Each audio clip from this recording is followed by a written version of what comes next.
John Henry Newman. Diffiċli ssib nisrani jew bniedem daqsxejn erudit midħla tal-istorja Ewropea, l-istorja tal-Kattoliċiżmu, l-istorja tal-Ingilterra Kristjana illi ma semax b'John Henry Newman.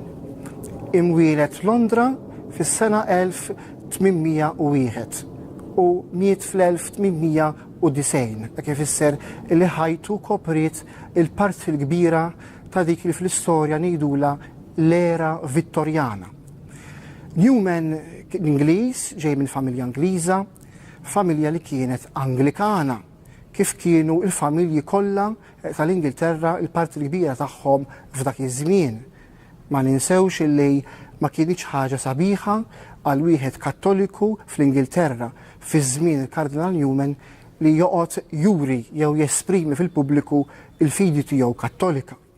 U allura din il-speċi ta' ħansejħula hekk persekuzzjoni sikta ħassa wkoll John Henry Newman li fl-istin tiegħu ta' studju kien jitħallat kemm ma' Anglikani kif ukoll ma' Kattoliċi. Newman trabba fil-Knisja Anglikana, sar vicar l-ekwivalenti ta' kappellan fil-Knisja Kattolika u kien jieħu ħsieb il-Knisja ta' St. Mary's fl-Università ta' Oxford. M'hemmx għalfejn ngħidu bħala predikatur tajjeb ħafna, diversi kienu dawk iż-żgħażagħ, studenti u anke nies ta' ċertu età u ta' ċertu sfond akademiku li kienu jfittxu li jattendu s-servizzi tiegħu sabiex ikunu jistgħu jisimgħu il-kelma bnina li kienet toħroġ minn fommu. Qed ngħid kelma bnina il għaliex ma kienux ifittxuh biss minħabba l-aspett akademiku u f'dan il-lat kulħadd jaf kemm kien bniedem erudit anke mill-kotba li ħallilna, imma kienu jaraw fih ukoll persuna konvinċenti fil-predikazzjoni tagħha. Newman inħobb inxebbħu ma' Sant Wistin, bniedem bħerqa li ma bħala ifittex biex jaħkem il-verità.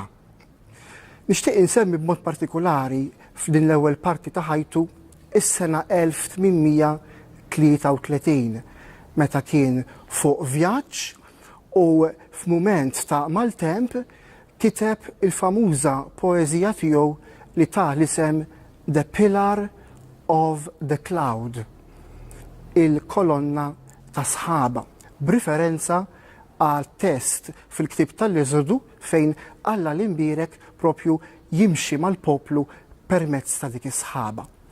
Hekk ħassu Newman. F'mument ta' maltemp reali fl-aspett fiżiku tal-kelma, għaliex kien fl-inħawi tal-Gżejjer ta' Sardinja u Korsika li qabdet il-maltempata u kien għaddej minn maltempata wis iktar interjuri. U kull bniedem jaf xi tbatija iġib magħha battalja li tibqa' il-ġewwa mill-qalb tal-bniedem u li jkun għadu ma wasalx il-waqt li l-bniedem jitkellem dwarha. Newman kien bniedem prudenti, kien bniedem għaqli. Jekk se nitkellmu mill-kelma konverżjoni, din iktar kienet proċess, iktar milli konverżjoni ta' mument bħalma ngħidu kienet dik ta' San Pawl fit-triq ta' Damasku. Kien bniedem f'riċerka kontinwa, il-ħin kollu irid jifhem dak li jaf u jaf dak li jifhem. F'dan il-perjodu, meta anke kien jikteb dawk il-famużi parochial sermons, il-pritki li kien jagħmel minn fuq il-pulptu ta' St. Mary's, Newman kien jitħabat kemm jiflaħ biex isir familjari mas-Santi Padri. U kienu is-Santi Padri li mexxewh il-qudiem, il-kelma talla kien imkisser fija. L-Ingliż tiegħu kien fin ma tistax timmaġinah aħjar milli hu, kif nafu mill-proża li ħallilna. U l-mulej kien anke taħ it-talent tal-poeżija, imma mhux sempliċi poeżija fis-sens letterarju tagħha, imma anke fis-sens iktar qoli tagħha, l-aspett kontemplattiv. Għalhekk jgħidlu f'The Pillar of the Cloud, lead kindly light amid the encircling gloom, lead kindly on, the night is dark and yet I'm far from home. lead kindly on.